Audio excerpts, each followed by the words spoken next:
Muy buenas noches, vamos a continuar la clase del día de ayer con la exposición que estaba por acabarse eh, y dejamos al grupo pasar.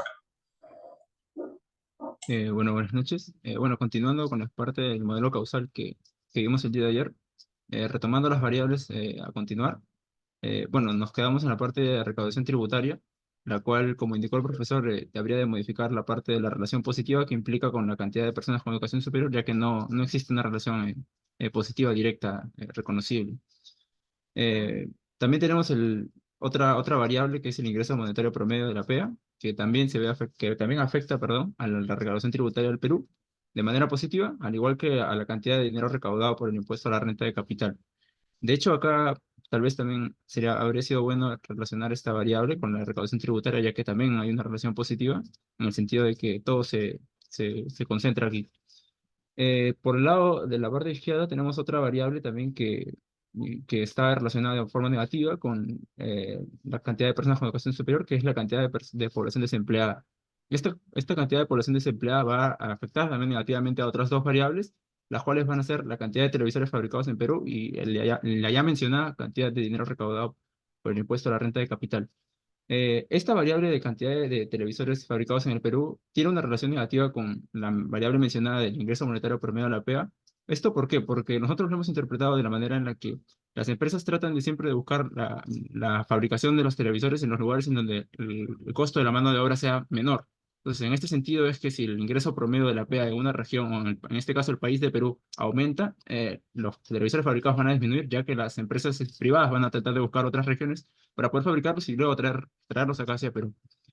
Es en este sentido que esta variable de televisores fabricados en el Perú va a repercutir a la cantidad de stock de otras marcas, en las cuales, para poder, esta variable que está arriba, para poder evitar las operaciones aritméticas, es que le hemos nombrado de esta manera, en la cual va a concentrar la cantidad de televisores fabricados, pero también va a concentrar la cantidad de televisores que se han importado de otras marcas. Y bueno, de igual manera esta variable de stock, esta variable de cantidad de televisores de otras marcas en stock va a afectar a la cantidad de televisores vendidos por Samsung, ¿no? Ya que sería una competencia directa. Bueno, eso sería más que nada, profesor, la parte final.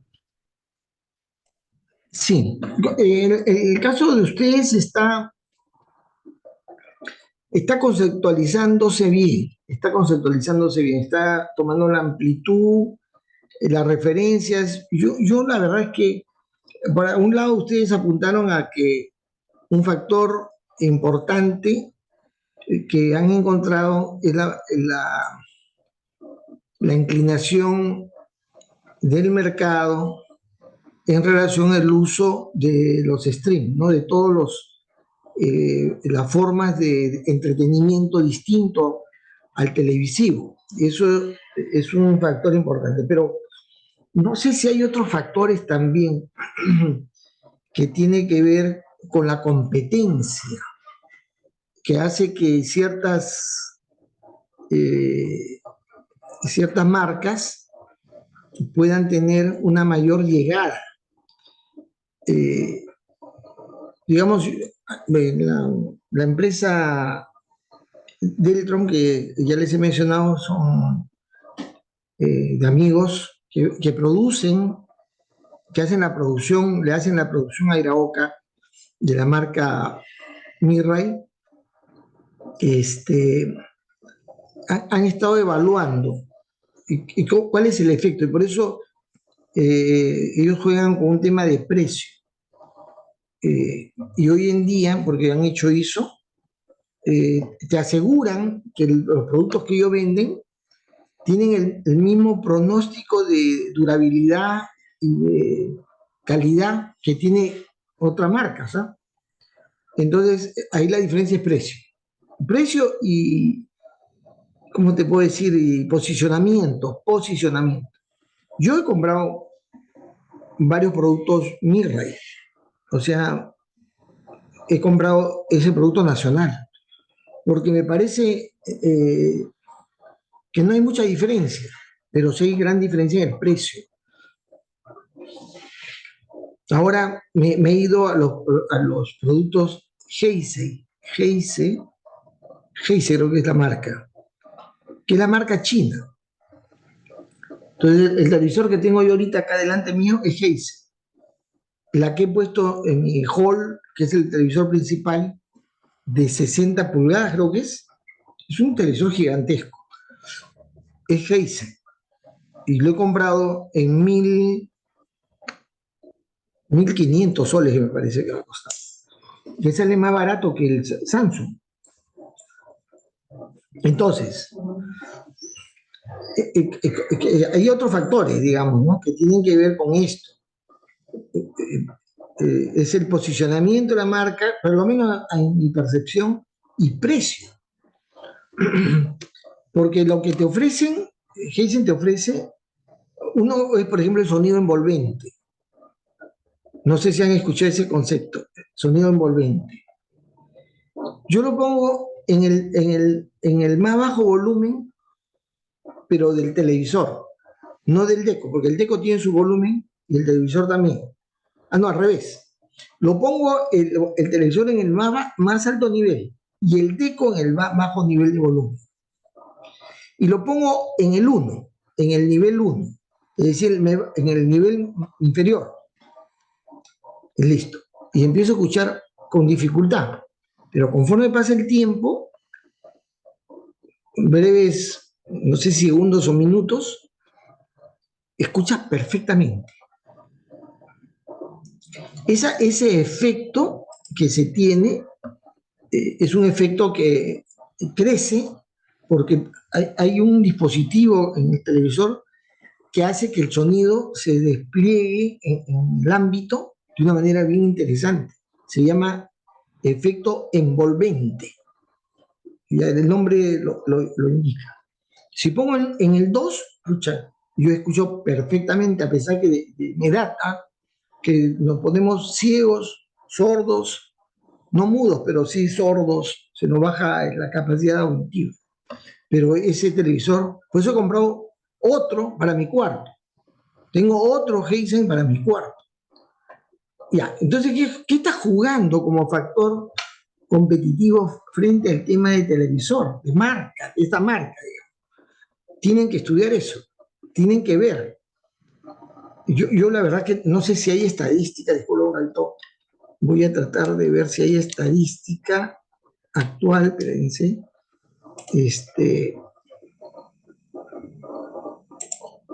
a ver, vamos a poner acá.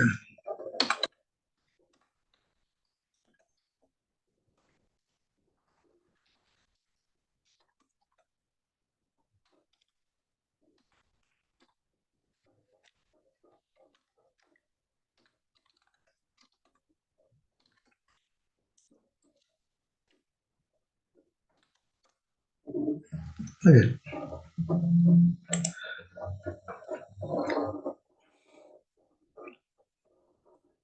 según al año pasado, en noviembre del año pasado, esta estadística dice que Samsung sigue siendo la primera, ¿no? A ver. Ah, no, pero es propaganda, no es estadística real. Es propaganda. Un ratito.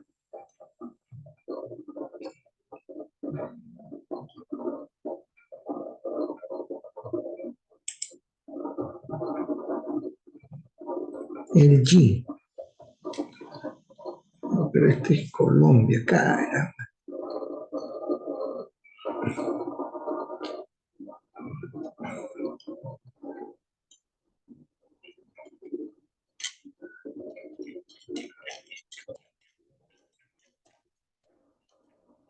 No, no tengo el dato, hay que buscarlo, pero se puede buscar el dato de cuáles son las marcas que se vienen posicionando, que van desarrollándose. Y en ese sentido, ver, ¿no? ¿Qué otro factor está influyendo? Que como te digo, yo tengo Samsung, ¿ah? O sea, también he adquirido Samsung, pero también he tenido Mirror. Tengo un televisor en el cuarto de visitas Mirror. Y en mi cuarto ya es Heisen y el otro también, que tengo el hall Heisen y el de acá. Es decir, he ido migrando. Yo tengo también en la cocina, antes tenía en mi baño, televisor. pequeño televisorcito.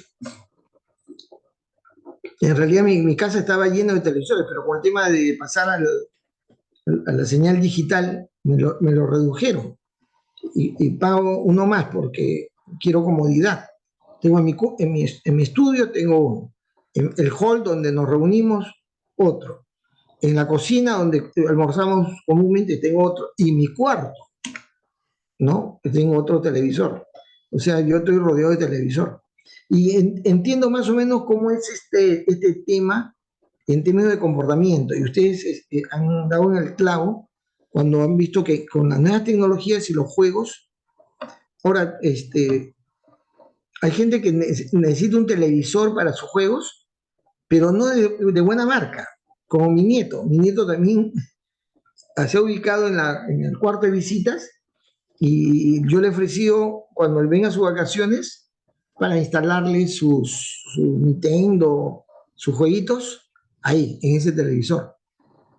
Y bueno, no se necesita de marca, ¿no? Pero eso está viendo, una proliferación. 370 dólares me ha costado el juego 4G, creo que es, ¿no? El nivel 4G de sus juegos. Pero hay esa tendencia.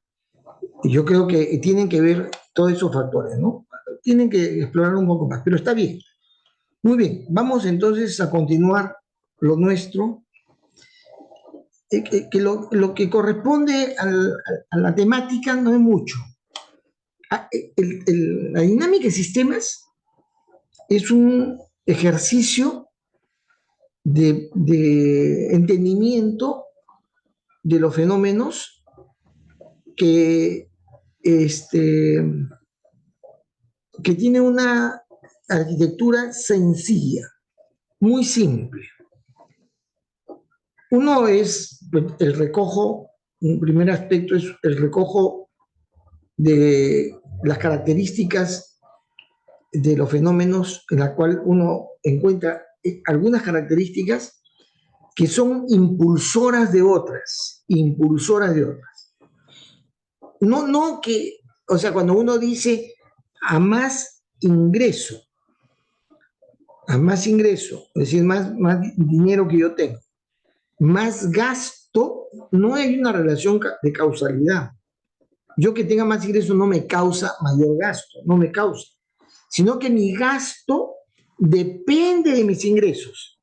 Yo calculo mi gasto teniendo como límite mis ingresos, ¿correcto? No es que mi ingreso impulse el gasto. ¿Qué me impulsa el gasto? Mis deudas, cambio de estación, porque tengo que comprar ropa, cosas, ¿no? Mayor nivel de consumo, la propaganda, en fin. Eso me produce gasto. A la edad de ustedes, no, nada todavía. Pero más cuando ya termine la carrera, la pareja le va a producir gastos, aunque no me crean. Yo les puedo apostar que se aumenta sustancialmente el gasto cuando tienen una pareja. Porque ustedes quieren quedar bien, pues, o sea, llevarla a un buen restaurante. Bueno, Micio, pues al comienzo llevarán a Mechita, pero luego van a querer llevar al Chifita, o al Pollito, quedando bien. ¿Qué? Aumenta el gasto. Es decir, hay un tema de gasto en virtud de la necesidad de gastar, eso es lo que le impulsa los requerimientos de consumo, en fin, la propaganda, no el ingreso. En eso tienen que tener cuidado con el armado de esta conceptualización del fenómeno. Uno tiene que ubicar qué factores intervienen, están explicando el fenómeno, pero cómo es la relación causal, causa. Porque yo he encontrado que en muchos de los casos ustedes o han desagregado, ¿no? Dice la inversión, y ponen flechita causal, ¿no? Inversión en infraestructura, inversión en otra cosa. No, me están descomponiendo eso, no está causando eso. Y en eso hay que razonar con cuidado. Lo demás, o sea, yo por lo que veo, están bien, no están mal, como que falta avanzar porque seguramente el tiempo les es escaso o mezquino, pero no están mal encaminados, pero todavía no están en el nivel que debería estar. Si ustedes tuvieran la mitad de curso que están llevando, podría ser que salga mejor su modelado. Bien, yo acá quiero mostrarles hoy en día un caso que sirve para un razonamiento en la que, digamos, se suele aplicar, porque la dinámica se aplica a cualquier fenómeno, pero en la cual tiene que haber variables medibles y que generen un efecto causal. Ojo, no un efecto aritmético matemático. Perdón, no tengo todavía, un segundito.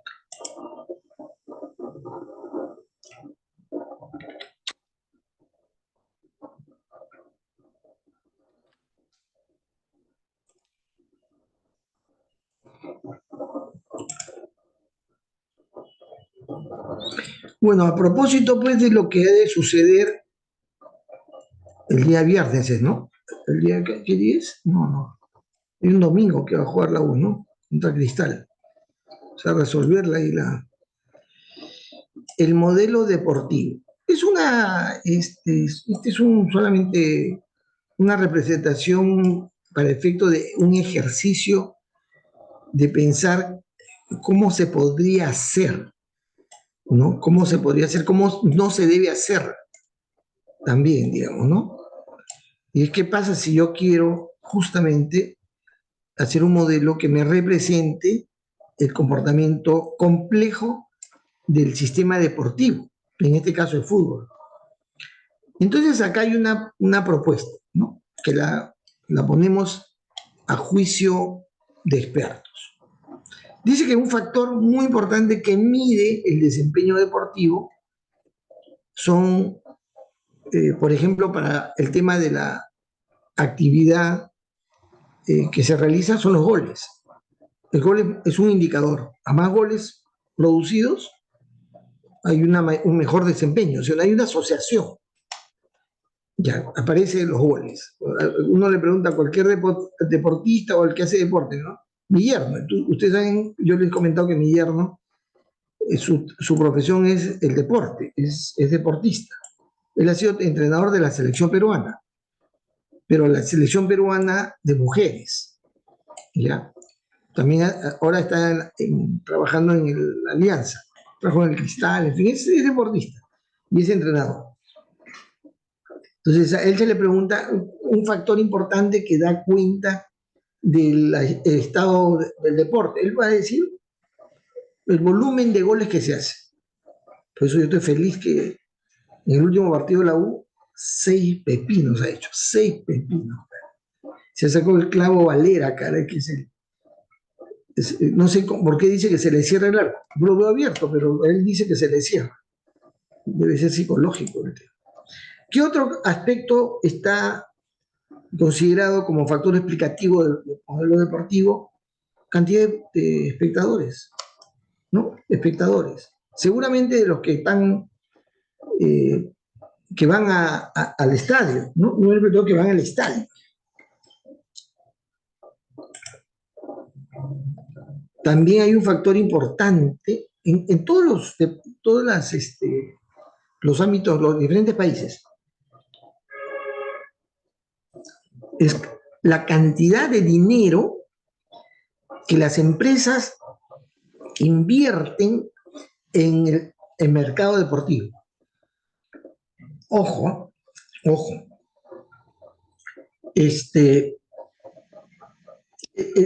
Compra no solamente que hace deporte, el que practica deporte profesional. Ojo. Compra también el que hace deporte ocasional y compra el hincha. Compra el hincha. Usted no se puede imaginar la cantidad de camisetas que tengo de la U. Pero yo hace tiempo que no juego. Y si juego, pido mi cambio a los 5 minutos. Si es que tengo alta resistencia, 5 minutos yo estoy pidiendo mi cambio. Algún día pasado que te veo ahí entrar a un jueguito, porque me encanta el fútbol, he jugado toda mi vida fútbol, juego en el Defensor Lince. que era la filial del Defensor Lima. He hecho deporte, ¿ya? Y cuando he sido vago, en el colegio he sido vago, revago, a lo que más dedicaba el tiempo era a jugar fútbol. Entonces, pero ahora ya hace mucho tiempo que no juego, pero tengo camiseta de la U.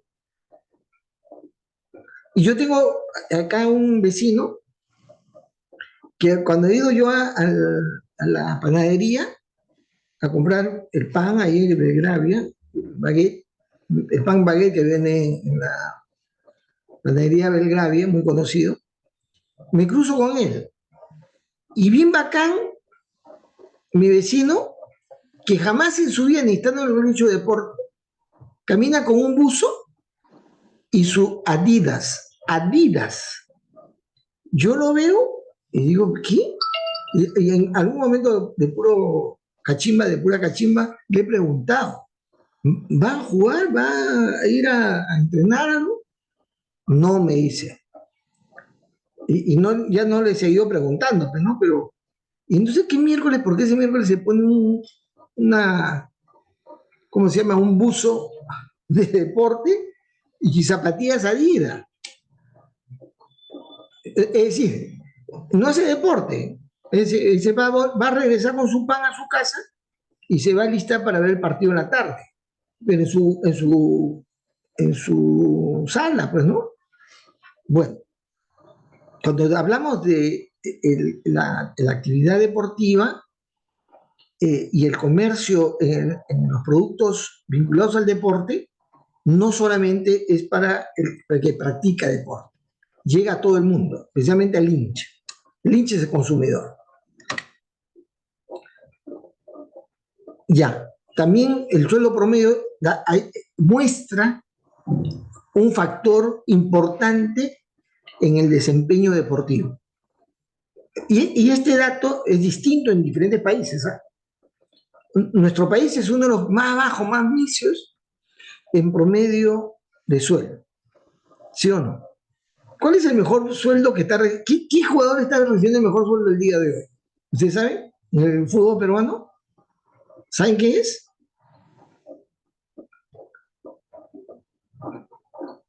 Prenda su micro. El que quiere decir algo. Bueno, el que más gana es Paolo Guerrero. El viejito Paolo Guerrero. O sea, el que ya está por salir. Es el que mejor gana en el Perú. ¿Ya? Sueldito, por supuesto, que está muy por debajo del que ha ganado en otras épocas, ¿no? Pero el promedio de sueldo es un indicador del desarrollo del deporte en un país. Sueldo promedio ya, del quinto superior. Es decir, hablamos de los que más ganan, ¿no? Del 20% de los que más ganan, ¿no? No de todo, no el promedio de todo, porque eso es una mala práctica de promediar chiquititos, que es un montón, con los grandes, ¿no? Que son pocos, ¿entienden? Ojo, para algún modelo que ustedes hacen, sacan promedios muy amplios. Cuando yo debo acotar para que el promedio sea un valor que sirve y que estima cosas, ¿no? En este caso, quinto superior. Porque si bajo más, ya bajo un indicador ¿cómo se dice? Muy disperso. Hay un puntaje de calificación que se le da al desempeño de las elecciones que sale publicado por la FIFA. ¿Han visto esa? En la cual hay una calificación y un ranking. ¿En qué puesto se está dentro de la calificación es un puntaje, ¿ya? Que son varios factores. Ya. Ese puntaje es uno y el ranking es otro, ¿verdad? El ranking no es necesariamente la correspondencia del puntaje. El puntaje tú puedes acumular, pero dependiendo último desempeño, es una serie de factores que hacen que FIFA te ponga en el ranking. También eso es un aspecto más como resultado, ¿no? Pero además esa posición te permite escalar en la posibilidad de competencia, el nivel de ranking, ¿no? ¿Cuánto vale en promedio el valor promedio de jugadores en el extranjero? Nuestros jugadores en el extranjero. Ojo, es decir, de los nacionales pero juegan en el extranjero, ojo, no los extranjeros que son nacionales, ¿no? Como la Padula, no estamos hablando de él. La Padula es un extranjero, pero que tiene sangre peruana y viene a jugar por la selección. No, no, él no se considera en este grupo. En este grupo son los que son nacionales como Quispe, ¿no? Piero Quispe, ¿no? ¿Cuándo es su valor? La inversión pública deportiva, que es lo que el Estado en los gobiernos regionales, en locales y en el presupuesto del Ministerio de Educación se destina a infraestructura deportiva. ¿Por qué no? Además hay una asignación al Instituto de Deporte, al IPD, creo que se llama, ¿no? IPD, Instituto del Deporte en el Perú, ¿no? Hay una inversión, se destina dinero para construir canchitas, en fin, pistas, estadios, ¿no? También el valor total de la infraestructura deportiva, o sea, eso se valora. Los estadios, los lugares de entrenamiento, eso tiene un valor, se establece. Esto que cuando postulas a ser sede de algún tipo de campeonato, esto es un dato que hay que dar, en qué valor hay. Y ojo que los expertos generan valoraciones permanentes, ¿ah? Porque lo que pasa es, un buen estadio en menos de un mes se puede deteriorar porque se utiliza para actividades culturales y la cancha, una desgracia. Eso, el valor de la infraestructura deportiva de la Alianza Lima se ha venido al cacho porque han utilizado y han tenido que pintar el pasto. Ustedes saben eso. Eso baja el valor de su infraestructura. El aforo deportivo, o sea, cuánto puede caber en los lugares donde se hace deporte. Cuánto, el gasto público en deporte es todo aquello, por ejemplo, se dice gasto público, deporte, los gastos que se tiene para pagar a los entrenadores, pagar a los profesores en los colegios, en lugares en la que se promueve la actividad deportiva, ¿no? La taquilla mensual recaudada, en este caso por el tema de fútbol, las actividades que se realizan. Cuando se dice actividades, no es cantidad de actividades, ojo, es volumen de personas que están involucradas en esas actividades, organizándolas, no participando, ese es el aforo. Gasto en publicidad deportiva, son gastos de las partes privadas interesadas, la cantidad de hinchas, ¿no? De fans.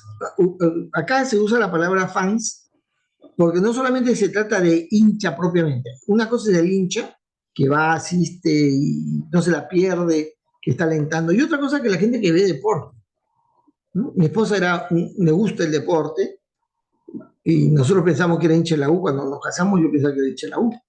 Pero alguna vez la U disputó la final con Cienciano y cuando Cienciano metió el gol, primer gol, ella se levantó de su asiento y gritó con un entusiasmo el gol, con una fuerza, el gol, que me di cuenta que había sido el Cienciano, porque era cusqueño, o era cusqueña, ¿no? Los impuestos que se recaudan hoy en día están intervenidos, salvo el cristal, ¿no? No, también la alianza se ha librado de la intervención del Estado por tema tributario. Este grupo, ¿cómo le llaman? El Fondo Blanquiazul, ¿no? Que está constituido por inversionistas, han comprado la deuda, han pagado la deuda y ellos manejan el tema económico. Pero hay un impuesto que se paga deportivo, ¿no? Y el nivel nutricional, que es una estadística que tiene que ver con la práctica del deporte, el nivel nutricional de los niños. También cuánta gente, cuántos chicos están involucrados en la actividad de preparación de fútbol de pequeños. Esto se llama cantidad de semillitas. Se le llama semillita a los niños que van a estos clubes de entrenamiento deportivo. Yo con mi nieto he ido.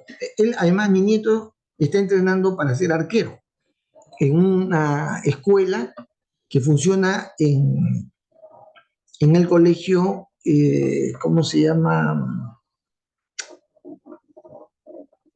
Bello, Andrés Bello, que está acá en la Marina. Hay bastante clubs que ofrecen entrenamiento y el conjunto de personas que participan en eso se le llama semillitas, ¿no? La capacidad deportiva, que es en qué cantidad de actividades se pueden desarrollar a la vez. Y listo. Esas son las variables que se encuentran o se han encontrado tratando de ver si esto explica el fenómeno deportivo de fútbol en general, ¿no? A más goles acumulados, o sea, cuando se produce más goles, parece que hay una mayor atracción, entonces hay más espectadores que asisten a los estadios. Cuando hay más espectadores, hay más mercado, digamos, más interés, entonces hay mayor inversión en artículos deportivos.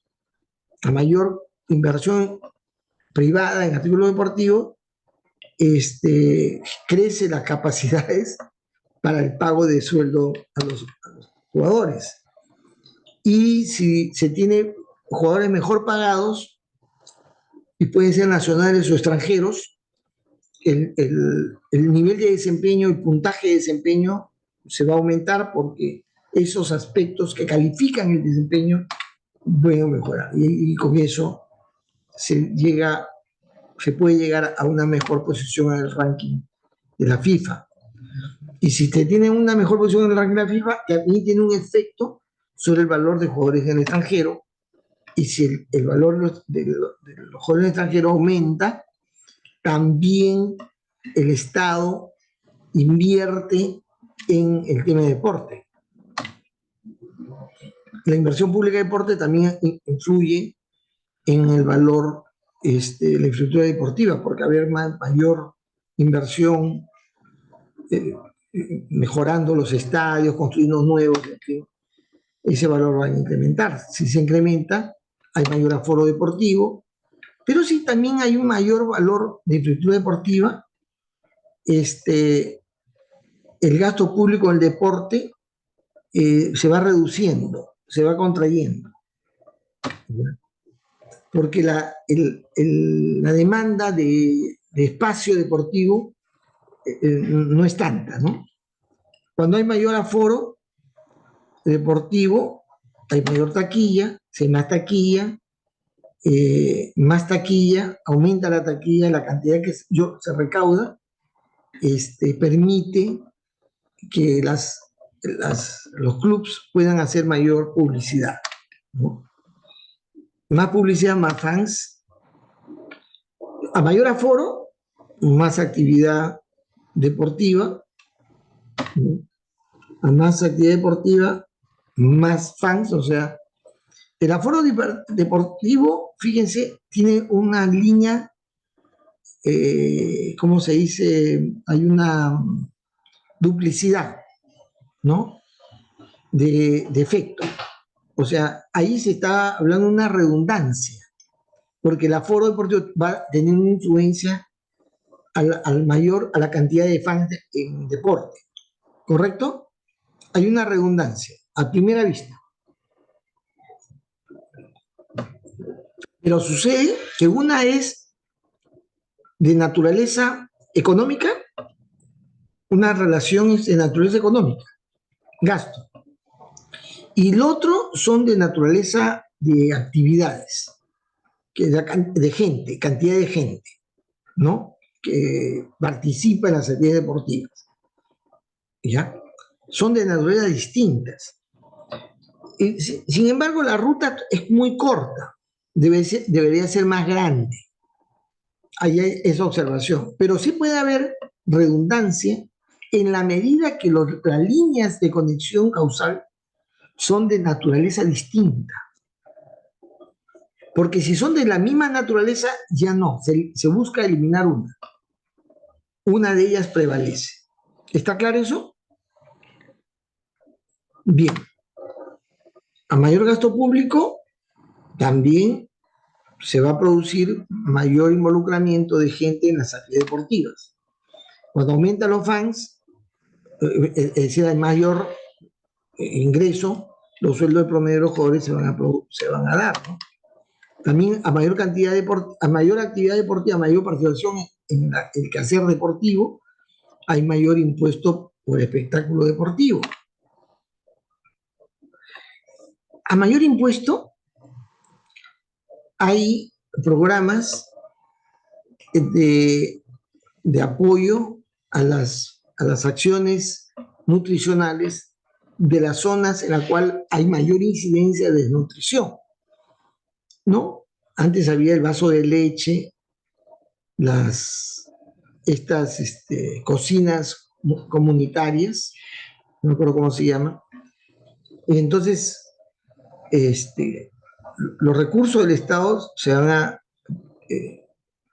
orientar a este tema, ¿no? Si hay un mayor nivel de nutrición, entonces, ¿por qué se reduce la cantidad de semillitas? No lo sé, parece que hay un error. Entonces, a mayor nutrición infantil, menor cantidad de semillitas, bien raro, porque los niños que practican deporte se supone son niños que están en una condición apropiada físicamente, ¿no? Entonces, a mayor sueldo promedio de jugadores, aumenta la expectativa de ser jugador. La gente quiere ser deportista, quiere ser Messi, quiere ser Paolo, quiere ser Piero Quispe, en fin, hay un gran interés, ¿no? A mayor cantidad de semillitas, a mayor capacidad deportiva, se potencializa la capacidad deportiva y a mayor capacidad deportiva, más goles, ¿no? Y el valor de jugadores en el extranjero también afecta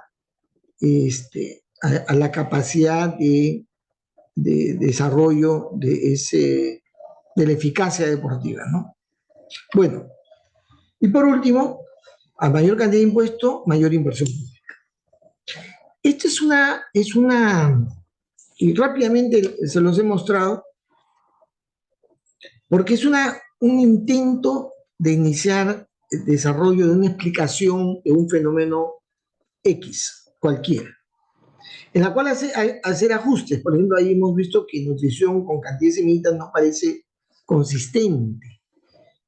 Parece que el valor de la estructura deportiva hacia las actividades deportivas como una relación redundante, que debe asegurarse que esa redundancia no existe en la medida que los canales que estamos indicando son canales de naturaleza distinta.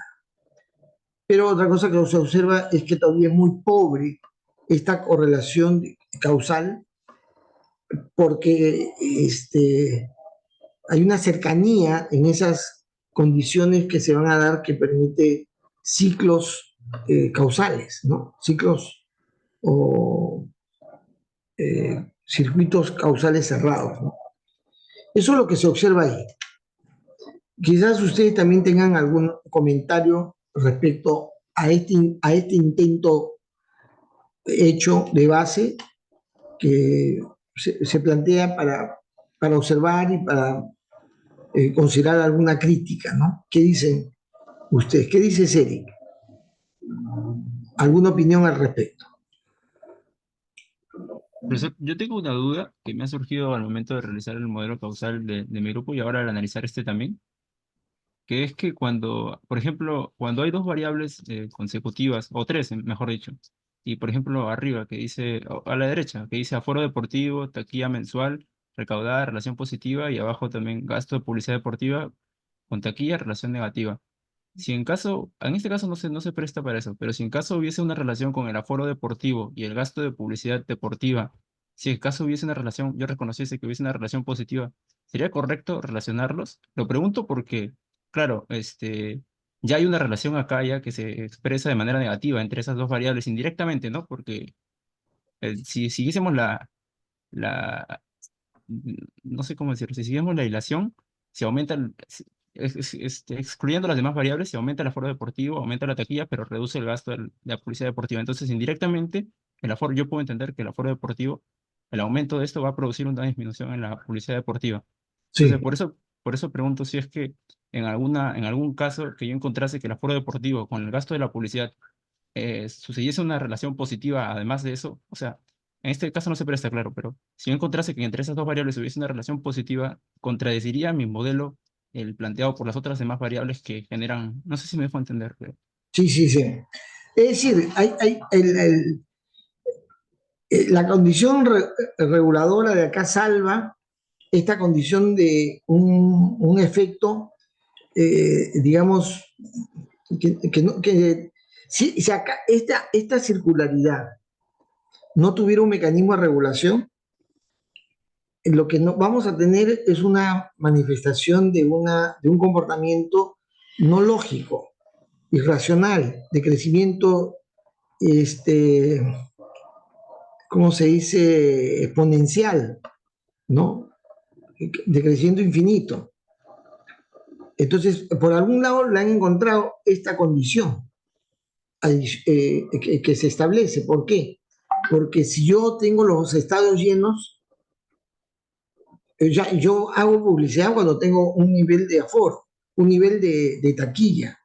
Si yo tengo un nivel de taquilla, yo hago publicidad para aumentarlo. Acuérdate, antes el único que llenaba estadio era la U, luego la Alianza.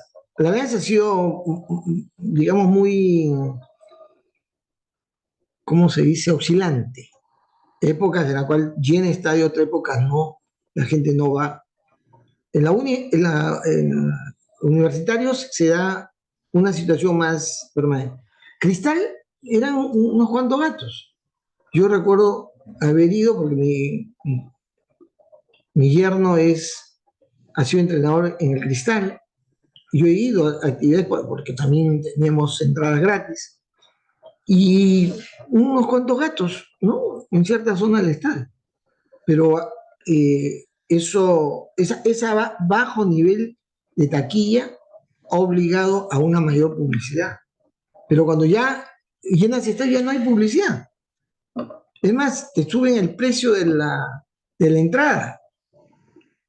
Claro, la Universitario ha mantenido un precio. La Alianza es el que ha subido extraordinariamente su precio. Una entrada para un partido de la Alianza cuesta más o menos un 30-40% más que la entrada cuando se juega la U. Y van a ser solamente, ¿no? Entonces, ahí hay una lógica que han encontrado para incorporar una relación que no contradice esta condición de reforzamiento o positivo o negativo, ¿no? A un modelo. Y es lo que hay que hacer, hay que buscar.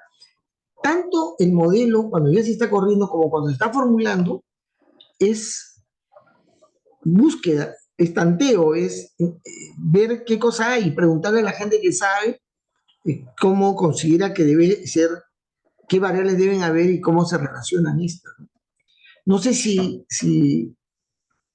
he dado en el blanco con lo que tú me decías. sí, profesor, sí, porque al inicio yo, como le digo, yo pensaba o sea, yo pensaba al inicio que era correcto poner las dos relaciones, ¿no? La negativa, que ahí expresando el aforo con el gasto, y a la vez poner la otra que como está y tal cual. Pero como usted menciona, eso sería una contradicción, ¿no? Entonces, en todo caso, sería que encontrar cuál es la que realmente representa La la relación realidad. de... Sí. A ver, Marco, ¿algún comentario? ¿O estás No, en profesor, otro? a mí me ha dado una guía para lo que es el diagrama causal de nuestro grupo. A veces vamos a hacer las modificaciones y viendo si es que vamos a hacer un proceso macro. O sea, esto me ha servido, por ejemplo, de ejemplo. Sino que estoy mirando acá porque estoy usando otra cámara. Bueno, ya, no sé si alguien más quiere hacer un comentario, si no vamos a a este tema con la cual yo concluyo lo que me toca hacer en el curso. Este tema de dinámica de temas no es tan complicado. Complicado es pensar la realidad, como decía, ¿no? Vamos a... No,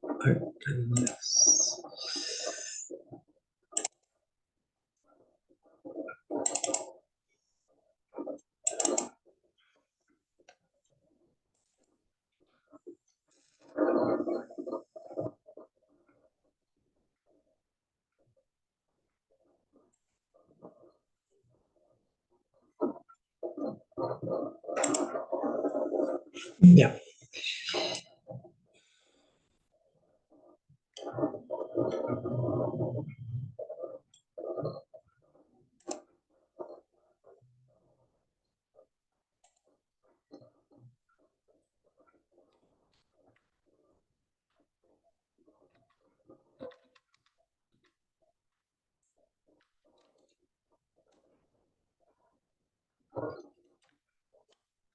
Bien, vamos ahora rápidamente, porque no hay mucho rollo, en que veamos cómo es que construimos la representación Forrester del modelo.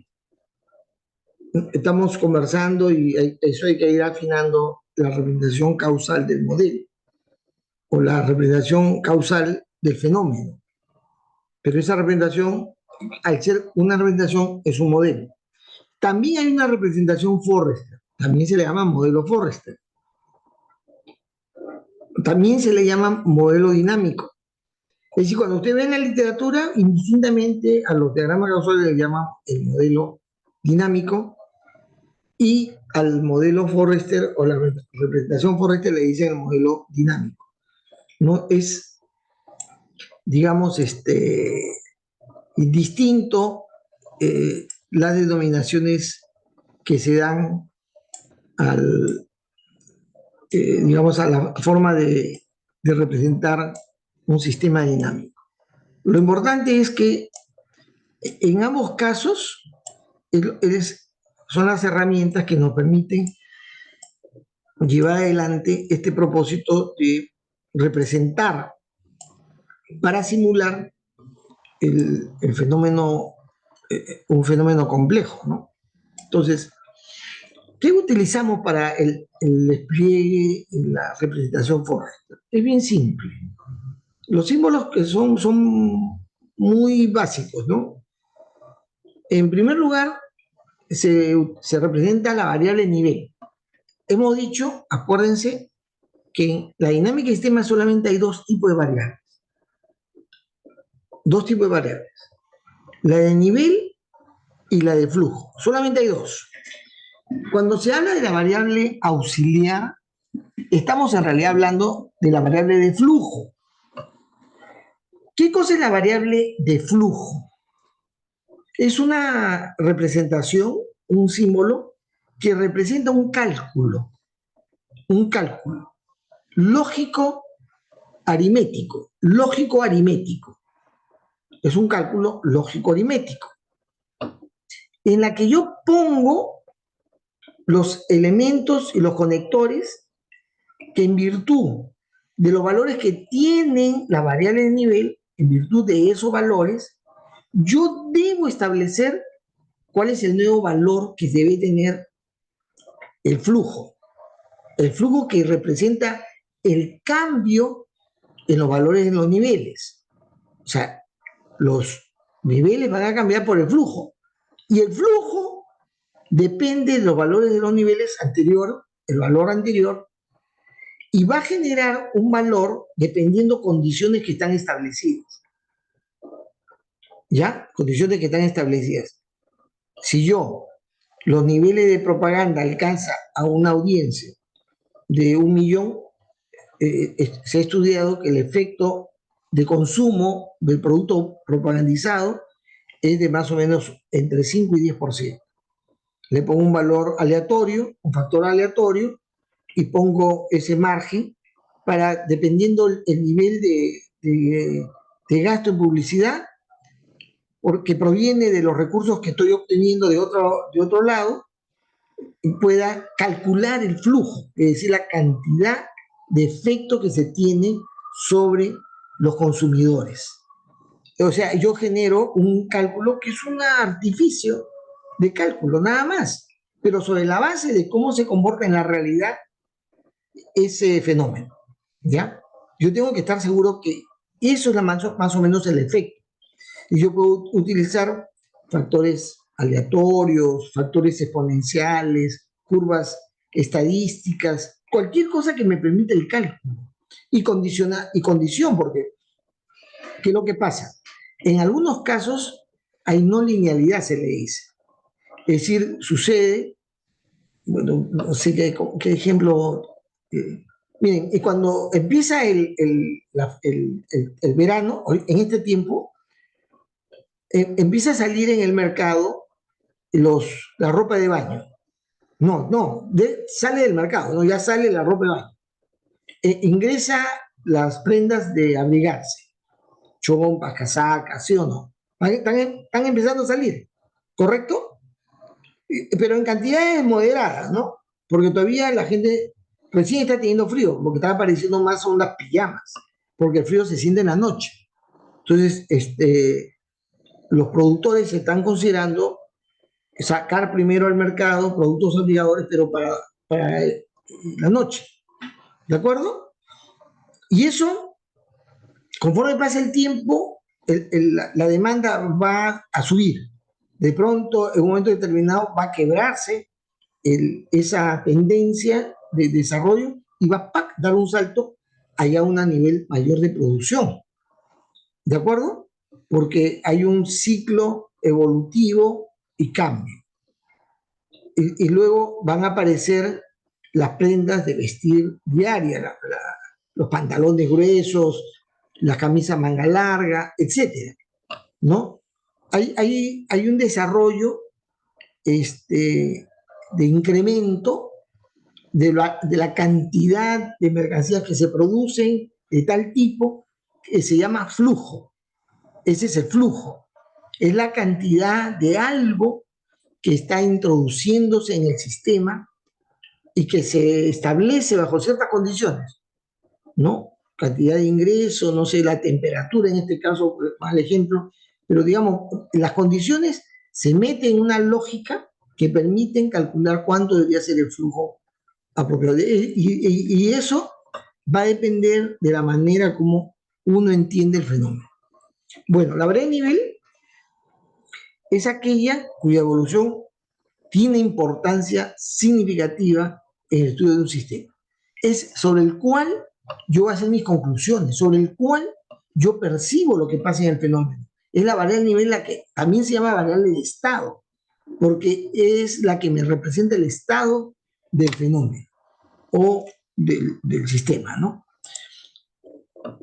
Los niveles, o sea, la variable de nivel representan magnitudes que van generándose y guardándose en dicha variable como resultado de las acciones que se han venido produciendo, ¿no? Y de los cambios que se van dando, que está más bien expresado en los flujos, en la variable de flujo. Los flujos son los cambios del instante. Es decir, en ese instante, ¿cuántas nuevas crías se ha tenido? Nuevos peces hay. O sea, en este periodo hay 50 peces por semana, más, ¿no? Si la unidad del tiempo es una semana, el flujo dice 50. Y el nivel, 500, porque en la semana se produjo 50, pero antes se había producido 450. Entonces, en este periodo se ha acumulado 500. El nivel, la variable de nivel representa una variable de acumulación, mientras el flujo es la variable del cambio, de los cambios que se producen. Se usa una representación que es la nube, así se llama la nube, que representa una fuente o un pozo inagotable.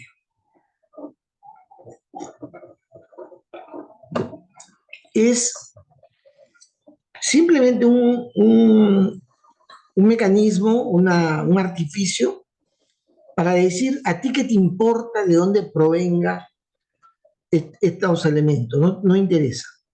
Lo que me interesa es que se están generando a través de los flujos o se están reduciendo a través de flujos en un nivel determinado. Sí, Mateo, dime.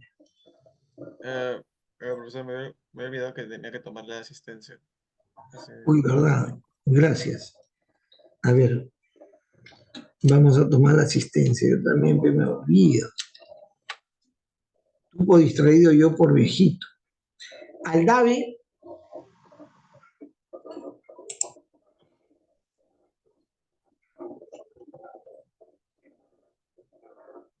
Perdón. Aldave no está.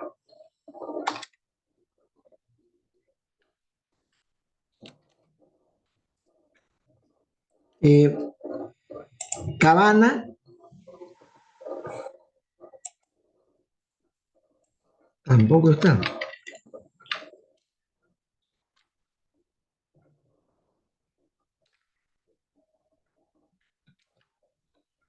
Gómez. Presente. Hidalgo. Presente. León.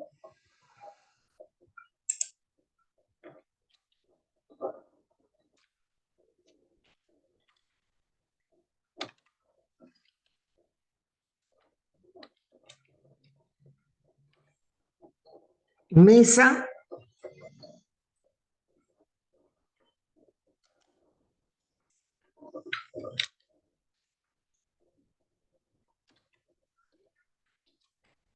Navarro.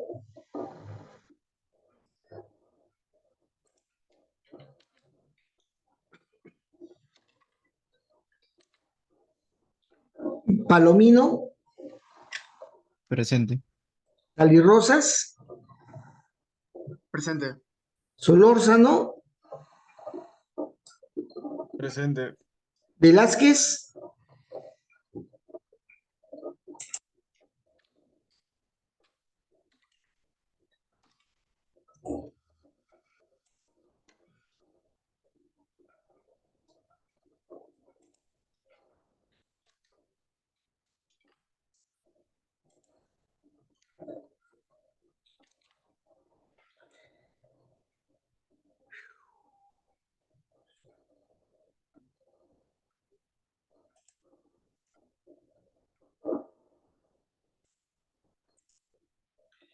Entonces decía que la nube representa una fuente inagotable y un pozo sin fondo, ¿no? Sí, simplemente porque yo me va a servir para establecer el origen y el final de un flujo, cuyo origen y final no interesa mucho, sino cómo se genera o cómo se reduce. ¿Ya? Eso es lo que me interesa principalmente. Me interesa la variable de nivel y la variable de flujo. No me interesa de dónde se procede.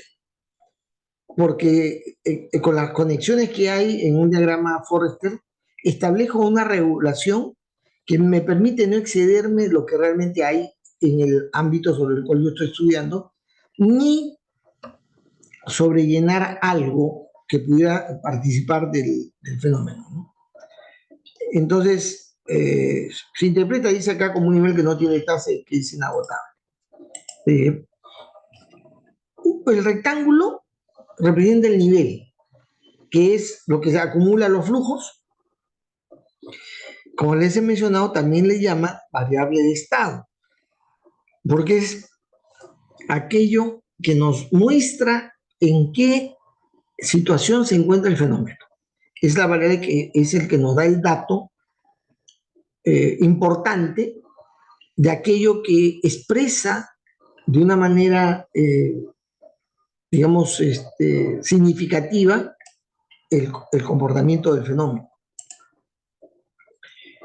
Esto es una representación, estas dos representaciones representan un caño, una llave, una válvula, ¿ya?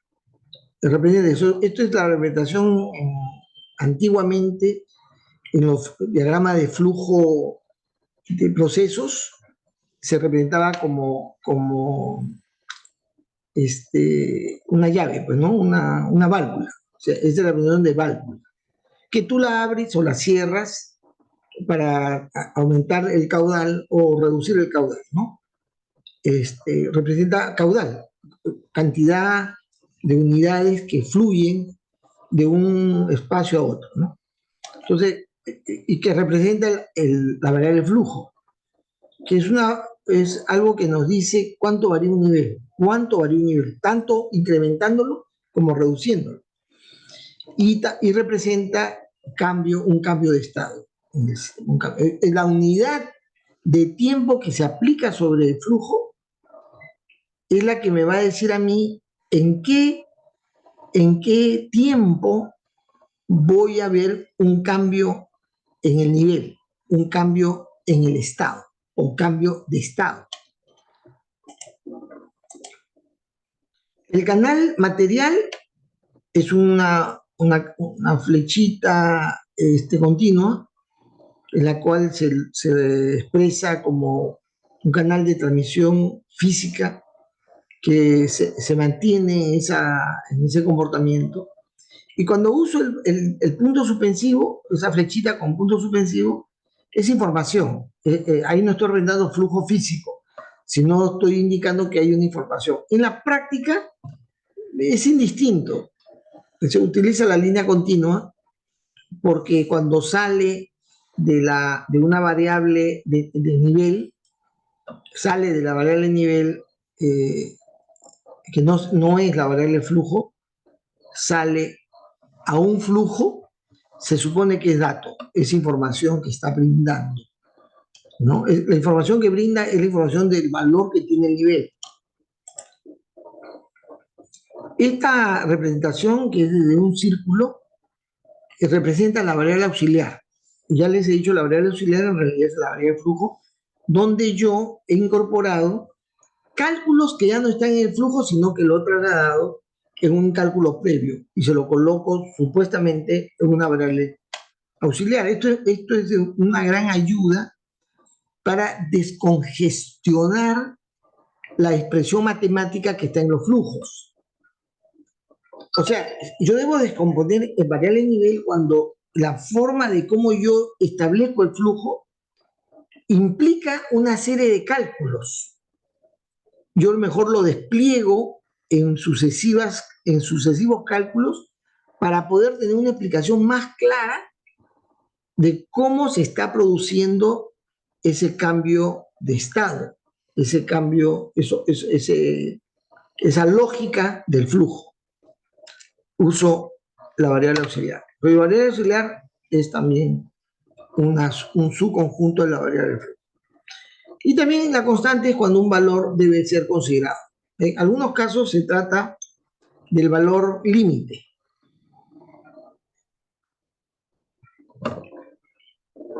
Yo pongo una constante, digamos, cuando yo sé que, digamos, hay una, digamos, un valor que tiende a ser,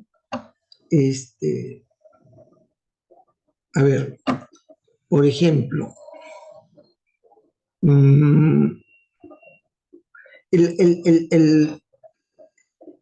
digamos, la asistencia mínima, ¿no?, que suele haber en los estadios cuando hay un partido de fútbol entre cualquier equipo, el mínimo 50 personas.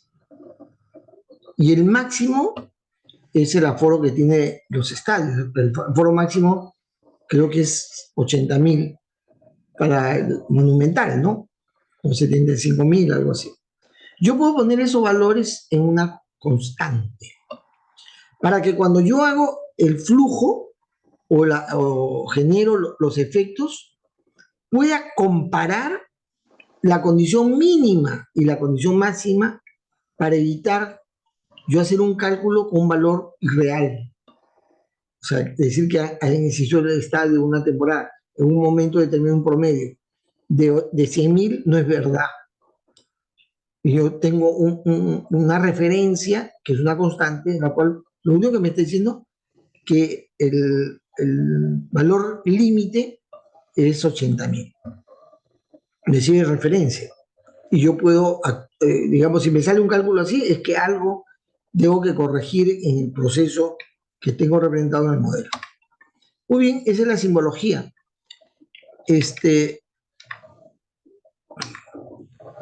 También se utiliza como símbolo el retardo, ¿no? Tiene esta forma, en la cual hay un valor y la forma como se va distribuyendo ese nivel, el nivel, cómo se va a distribuir. Esto en realidad está entre el flujo y el nivel, cómo el nivel progresivamente va reduciendo para que en un lapso determinado cumpla o se cubra todo el efecto reductor o todo el efecto incrementador que pueda tener esa variable, ¿no? Simula atraso. Un atraso es cuánto tiempo me demora entre un efecto causal y el efecto causado. Algo que va a causar algo, digamos, yo puedo decir que la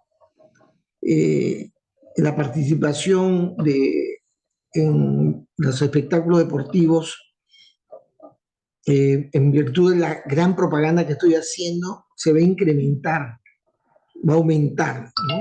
En un ratio del 10%. Pero ese incremento del 10% no se da de la noche a la mañana.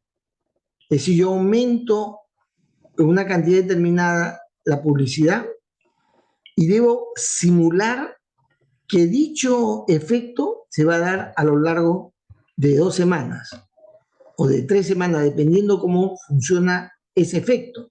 Es decir, es un efecto retardado, que no es directo, no es que hoy hago la propaganda y mañana ya todo el mundo compra, ¿no? Sino va a ir aumentando el número de compradores luego que empezó la campaña de propaganda, con un retardo.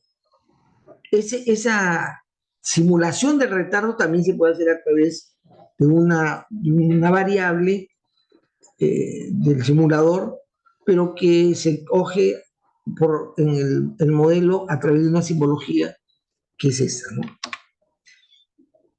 Y variable exógena que no deben haber, o debe haber muy escasamente, es como un anillo, ¿no? Cuya evolución es independiente del sistema. Representa solo el efecto externo al sistema, ¿no? Bueno, como decíamos, la variable de flujo determina las variaciones en el nivel del sistema, caracteriza las acciones que se toman en el sistema, acciones, o sea, las decisiones, las acciones que se tienen en el sistema, están caracterizadas por la lógica que yo pongo en esa variable de nivel, que lo que va es una representación lógica o aritmética, ¿no? Que se van acumulando, que va a permitir acumular un valor en los niveles, ¿no? La variable de flujo determina cómo se convierte la información que proviene de los niveles en acción o en actuación, porque yo determino cuánto es el cambio en virtud de valores que yo tengo en los niveles, que son mis criterios de decisión para hacer un cálculo. Entonces, no es medible el flujo en sí, sino es más bien un valor de cambio. Y la variable de flujo se establece, no es que se miden, se establece por los efectos que se producen en los niveles, porque son de los niveles que yo, bajo la lógica que está establecida en los flujos, yo voy a generar un nuevo valor en cada ciclo de cálculo que se dé, ¿no? Este es un ejemplo. Este es un nivel, este es el nivel que va a reducirse, va a proveer un flujo físico que va a engrosar, va a acumularse en este otro nivel. ¿Cuánto de este nivel pasa a este nivel? Es el valor del flujo. O sea, el nivel va a reducirse en FA cantidades que van a pasar a este otro nivel. Eso es lo que dice acá, en este diagrama. Que acá hay un flujo de salida, que es FA, de este nivel. Y este mismo flujo entra a este otro nivel, es decir, también es un flujo de entrada. Esto representa flujo de salida y flujo de entrada a la vez. Flujo de salida de este nivel y este. Para calcular esto, yo necesito información de otros niveles, información de otros niveles. Para que de acuerdo a esa información yo haga un cálculo. Y puede ser que yo ya he hecho otro cálculo en una variable auxiliar, que me ayuda a hacer un cálculo de flujo. O sea, la lógica la distribuyo acá y acá. Y seguramente esto ha recibido información de otro nivel para poder, en base a esa información, establecer cuánto es lo que ahora el flujo debe, qué valor debe tener el flujo en el instante siguiente. Y acá puede ser que yo tenga un coeficiente de crecimiento que afecta dependiendo del valor que se tenga, pero este es un límite, puede ser una tasa, puede ser alguna consideración que está ahí establecida y que yo puedo tomar como referencia o como un factor de cálculo, puede ser también un multiplicador. O sea, si se pasa a cierto nivel de algo, o sea, digamos, yo tengo el río, pasa, ¿no? Y va yéndose en forma normal. Pero de pronto aumenta el caudal y se desborda el río. Se desborda el río. Ya las condiciones son distintas. Esas condiciones, ¿cuál es el límite en la cual el comportamiento es de una manera o el comportamiento es de otra manera? Porque se pasa un límite, puede ser una constante que yo coloque, porque me da el límite. Mientras esté en este nivel, digamos, yo tengo 5 estudiantes, cuando tengo yo 5 estudiantes hasta 10 estudiantes, pasan el 80%, normalmente, ¿ya? Pero cuando tengo más de 10 hasta 15 estudiantes, solo pasan no más del 50%, no más del 50%. Entonces yo puedo identificar en una constante estos límites, para que de acuerdo a eso, al hacer el cálculo, la estimación, en este caso se trata de una estimación, yo pueda saber cómo aplicar, qué aplicar. Ahora acá hay una variable también auxiliar que utiliza el valor del flujo.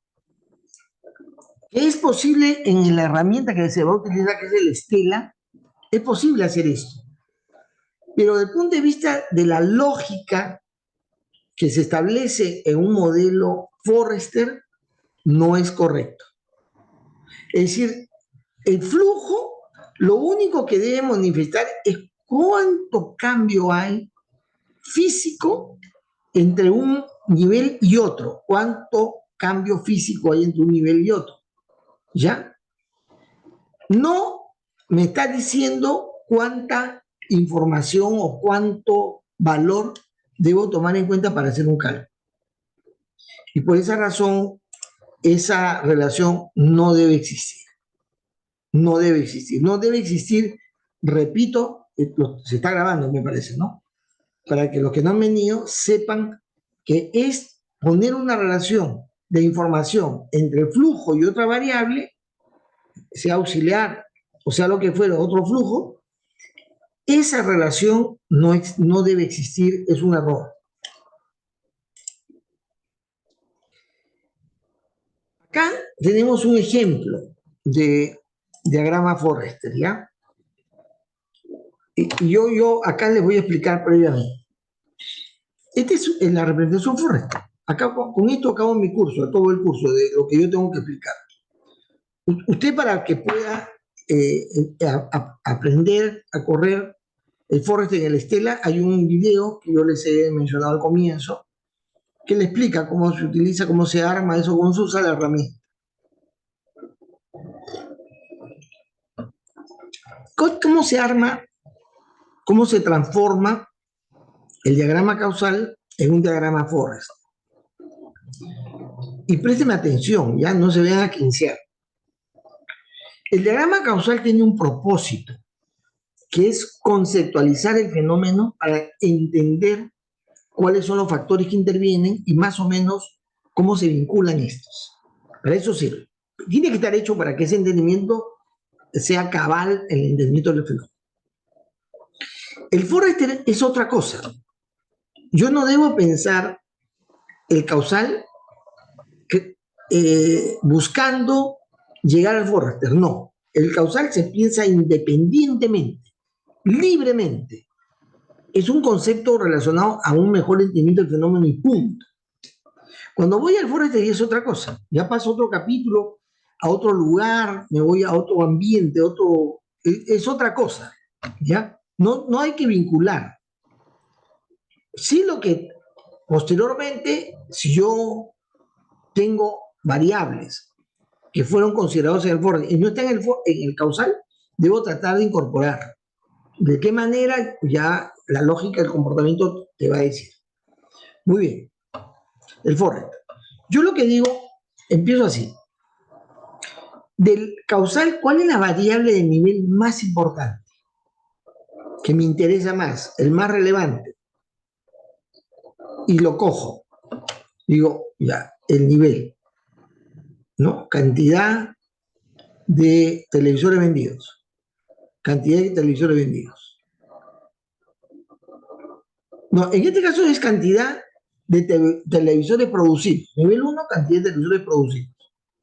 ¿No? Va produciéndose, va acumulando, es el inventario de stock, ¿no? Es el stock de televisores en el mercado.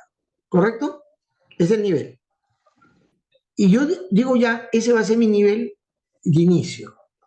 ¿Qué variables debo considerar para que ese nivel cambie? Primero, un flujo. Un flujo. ¿Este flujo cuál sería? ¿Cuál sería ese flujo? Si esto es stock de televisores Samsung en el mercado, ¿el flujo cuál sería? ¿Cuál sería? A ver, Sebastián. ¿Cuál sería? ¿Estás, Sebastián, o no? No está, ¿no? No está. Sí, sí. Perdón, tengo un problema con la conexión. ¿Me escucha? Sí, te escucho. Ah, ok. ¿Me puede repetir la pregunta, profesor? No escuché. No. Entonces, Mateo, ¿me puede responder la pregunta? Yo entendí que habló, profesor, de la cantidad de televisores Samsung vendidos. Me preguntó el tema del flujo. Bueno, yo entendería que el flujo sería, como el mismo nombre dice, los televisores que se están vendiendo. Yo entendería que podría ser ese el flujo. A ver, Eri. Yo creería que es demanda del consumidor, por ejemplo. Mira, si este es el inventario, ojo, ya no estamos en el causal, estamos en el modelo Forrester, que como dije en algún momento, es la matemática del modelo. Aquí es la regresión matemática. Acá estamos armando las ecuaciones diferenciales de primer y segundo orden. ¿Ya? Entonces, si el flujo es aquel que determina lo que está entrando físicamente a algo y lo que también representa la salida física de algo, si estos son televisores en stock para la venta, el flujo de entrada, ¿cuál es? ¿Qué es lo que alimenta la cantidad de televisores en stock para la venta? ¿La importación? La importación o la producción, ¿correcto? Esto es cantidad de televisores importados por unidad de tiempo al mes.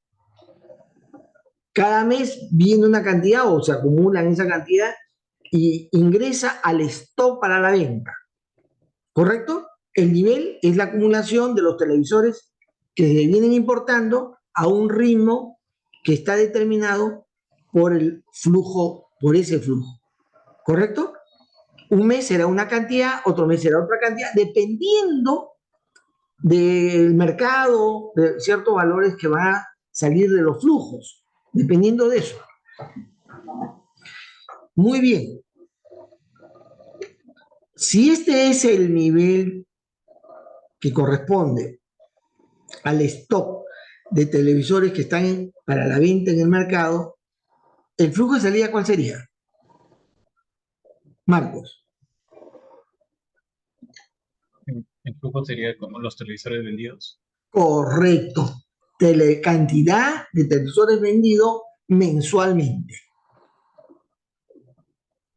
Es decir, yo puedo importar 100 televisores mensuales y vender 75 televisores mensuales en un periodo de tiempo, en otro periodo de tiempo que se vienen las Olimpiadas, ¿no? En Francia, entonces los televisores van a vender más de lo que se importa, ¿correcto? Y ese nivel, algún momento va a tener, ese stock va a tener una cantidad grande, en otro nivel más pequeño, va a cambiar la decisión de cuántos voy a importar para compensar esa reducción y voy a cambiar. Entonces ese nivel va acumulando, reduciéndose dependiendo los flujos que yo estoy representando ahí, ¿correcto? La variable de entrada, el flujo de entrada, es cantidad de televisores importados. El nivel 1 es cantidad de stock en el mercado para la venta, ¿no? Y el flujo, el otro flujo de salida es cantidad de televisores vendidos. ¿Está bien? Está facilito, ¿no? Este no es un rollo complicado, es recontra fácil. Ya representé ya digamos, un eslabón del, ¿no? Digamos que es lo que está representado ahí. Entonces, si yo esto es la cantidad de televisores vendidos, ¿qué es el nivel 2? Cantidad de televisores en el mercado, ¿no? En el mundo doméstico, en uso de los ciudadanos, ¿no? Televisores colocados, ¿correcto? Que se va acumulando, ¿sí o no? Pero también de esos televisores que están en el mercado en uso, hay un flujo de salida. ¿Qué sería ese flujo de salida de los televisores que utilizan los ciudadanos? ¿Cómo sería la salida? ¿Cómo se reduciría? ¿Cuál sería la variable que la reduzca? Son televisores que se da de baja por reemplazo. Pucha, ¿cuánto dura un televisor? ¿Cuánto de uso? Yo tengo mi televisor, del primer televisor a colores que salió, yo tengo una versión en rayos catódicos. Hasta ahora lo tengo. No lo uso ya. Pero, digamos, acá hay un tiempo de obsolescencia, ¿no? Hay un tiempo de reemplazo. Pero esto es para reducir la cantidad de televisores que hay en Lima en uso doméstico. Yo acá tengo un flujo de salida, que son los televisores que han sido ya desechados, ya reemplazados, ¿no? ¿Correcto? Acá estoy representando un diagrama Forrester, un eslabón Forrester de 2 niveles, de grado 2, ¿no? De nivel 2. Acá yo tengo un flujo. Ahora, este flujo de cuánto yo puedo vender, yo cuando puedo vender, va a depender de un nivel, cantidad de propaganda que se tiene, cuánta propaganda se ha dado en el mercado, ¿no? Y esta cantidad de propaganda que voy contratando, y esta cantidad de propaganda que ya dejo de de pagar, digamos, ya deja de ser. Y este valor de nivel me permite saber cuánto se podría vender. Este nivel representa de repente el volumen de dinero destinado a la diversión, ¿no? En la población. ¿Qué lo incrementa? ¿No? Lo incrementa el mayor nivel de vida. No. Esto es, un mayor nivel es porque hay más personas que reciben una remuneración, ¿no? Y el otro, personas que ya no reciben remuneración, o sea, los desempleados. Número de desempleados que se van produciendo reduce el nivel de ingreso global. El nivel de ingreso global me sirve como un factor que me va a permitir calcular cuántos televisores me puedo vender, ¿no? Junto con la publicidad que lo pongo a manera de nivel, ¿no? De la cantidad de dinero acumulado en la publicidad. Y esos factores me permiten, en base a niveles y referencias que yo puedo tener, calcular cuánto es el flujo que se va a producir en la venta de televisores. Estimado, no son estimaciones, ¿eh? No es algo exacto, sino yo tengo que razonar estableciendo una lógica en ello. ¿Está claro? Está fácil. Está fácil esta explicación, pero armarlo es la tuca. Eso es, ir armándolo poco a poco es lo complicado. Los componentes que constituyen el diagrama causal se representan por medio de dos variables, como ya saben, nivel y flujo, ¿no? Además, como hemos mencionado, se incluye variables auxiliares para desagregar la variable de flujo. Eso es lo que hay que hacer, ¿no? A nivel de flujo, a nivel de diagrama causal.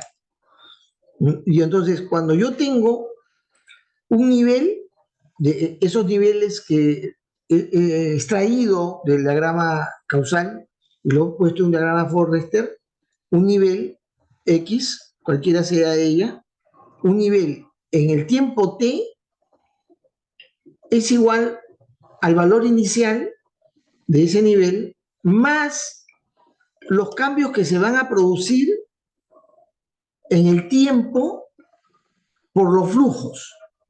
Es decir, yo tengo que, acá decíamos, yo voy a importar al mes una cantidad de televisores. Con los valores que yo tengo que le doy al flujo, calculo cuánto es este mes. El siguiente mes será otro, ¿correcto? Y el siguiente mes otro. En cada unidad de tiempo se calcula un flujo de entrada y en cada unidad de tiempo el flujo de salida.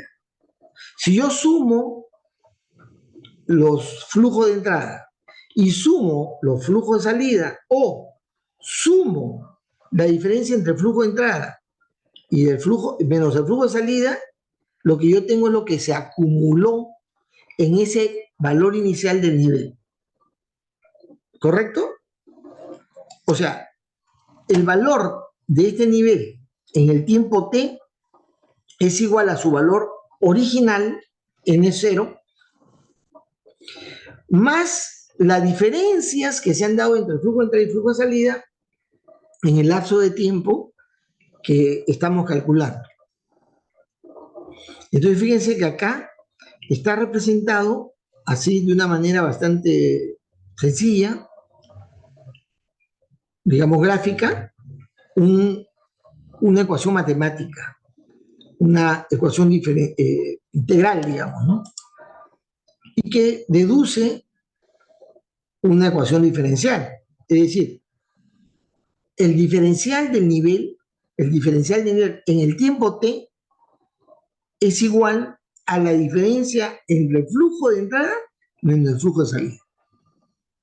Es decir, en hacer esta representación acá, esta representación, lo que he hecho es reemplazar en una representación gráfica una ecuación diferencial de primer orden. Este es de primer orden. Pero cuando tengo yo dos niveles son de segundo orden. ¿Ya? Se espera que las representaciones Forrester sean solamente primer orden y excepcionalmente segundo orden.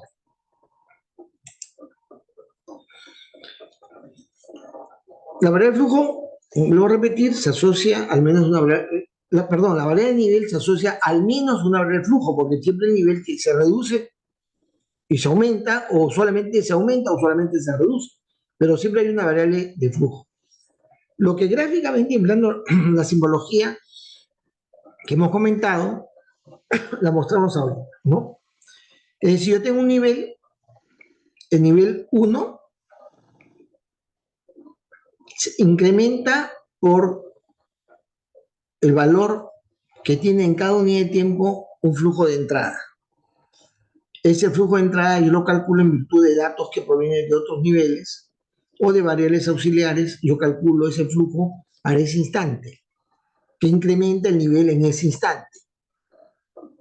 Y también ese nivel pierde unidades, cantidades, por un flujo de salida, cuyo valor lo calculo en un instante en virtud de información que proviene de otros niveles, o también de variables auxiliares. Y los niveles proveen información a variables auxiliares y también a variables de flujo, porque el flujo necesita esos valores para poderse calcular el valor que le corresponde en el instante siguiente. Y ahí se va generando los valores. Entonces, n, el valor de nivel en el tiempo t más delta de t en un tiempo determinado es igual del valor que se tiene en el tiempo t más las diferencias que hay de los flujos en ese tiempo. ¿Correcto? En ese mismo tiempo. Las diferencias que hay en cada unidad de tiempo, hay una diferencia que incrementa o reduce el nivel en el siguiente tiempo, en la siguiente unidad de tiempo, la va a reducir o aumentar, pero en todo el tiempo transcurrido, esas diferencias generan un incremento o una reducción del nivel, ¿no? Bien, y la información en el sistema representado por el Forrester, lo observamos en estas vinculaciones que hay de nivel con flujos o en el nivel con variables auxiliares. Siempre el nivel provee información. Y los flujos proveen cantidades físicas, dinero, personas, lo que ustedes quieran. Es decir, esto no es información.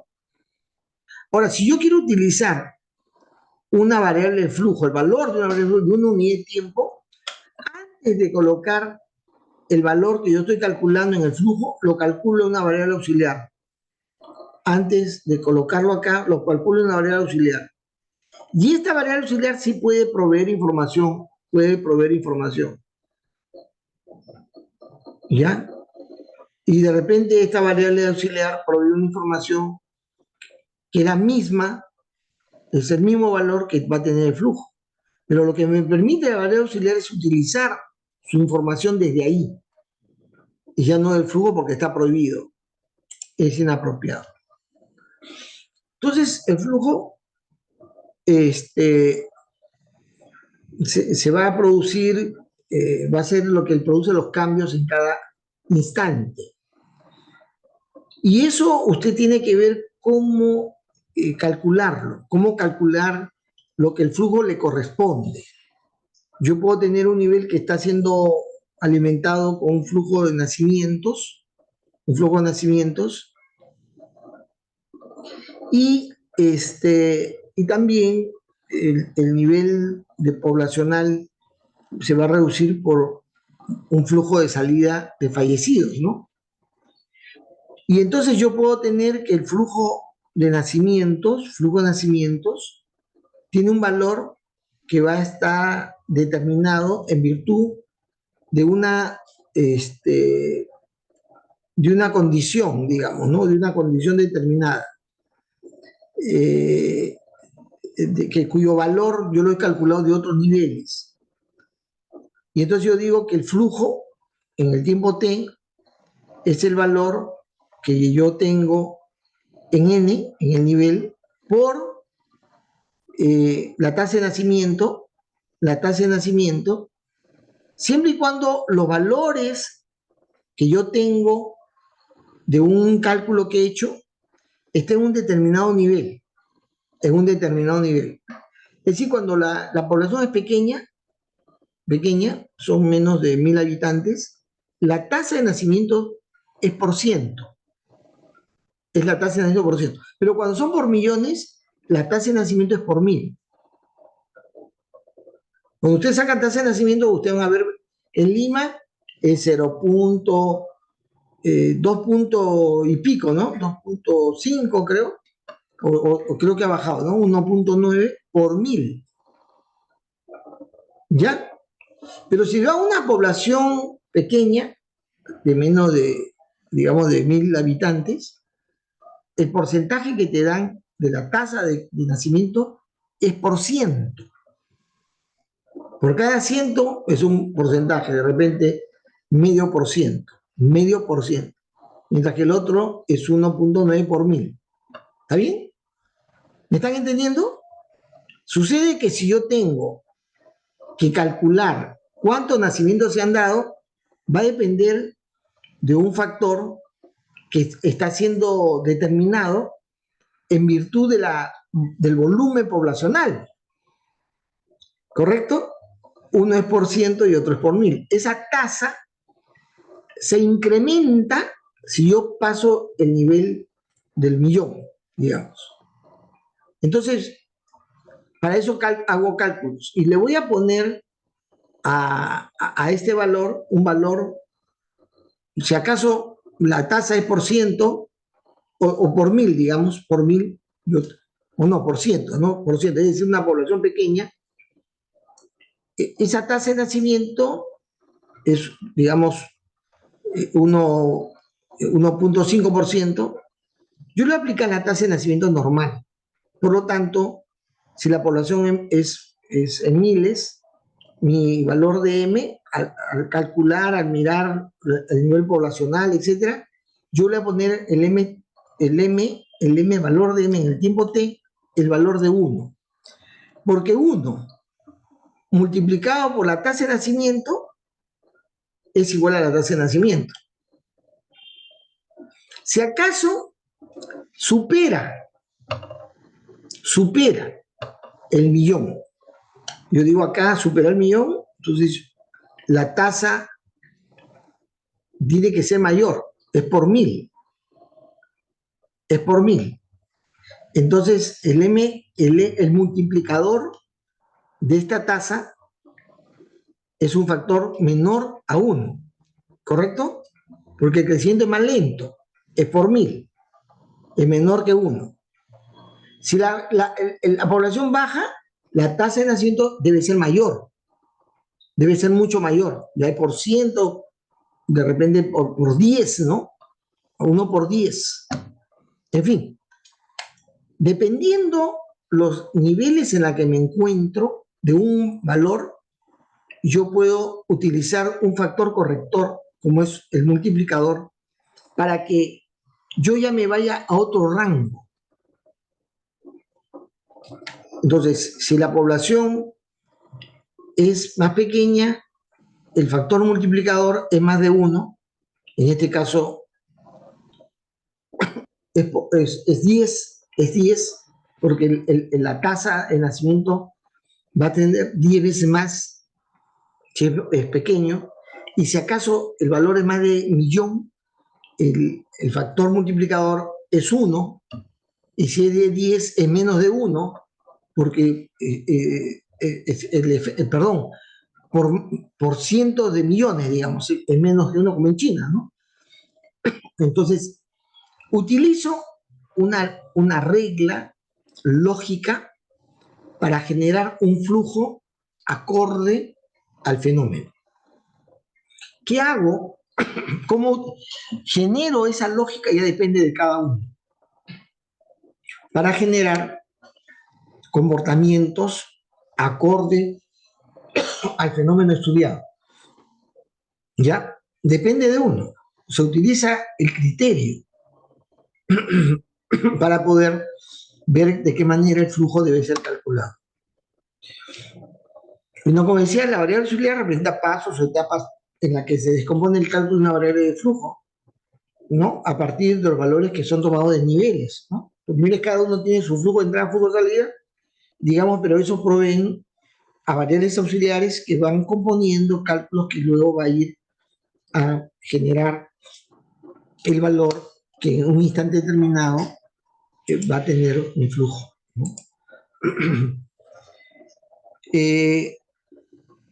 Y entonces lo que uno tiene es que los niveles proveen la información de los valores para que las variables auxiliares vayan teniendo una fuente que permite un cálculo. Y las variables de auxiliares van a tomar parte del cálculo que podría ir todo en el flujo, pero que no permite una buena comprensión. Al descomponer, yo puedo tener una comprensión. Voy a calcular primero la cantidad de dinero que se dispone, el otra variable de auxiliar, voy a calcular el volumen de avisos que se va a poner, y para eso necesito esa disponibilidad de dinero.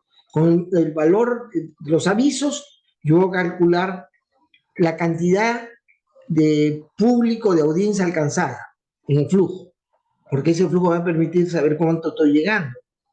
Y entonces eso lo pongo ya en el flujo. Es decir, voy progresivamente haciendo los cálculos para generar finalmente el flujo. Miren, en una representación antigua, antes, lo que se hacía también, en lo que les he mencionado, utilizar lo que se llama una representación no lineal, cuando hay quiebras en la forma de calcular.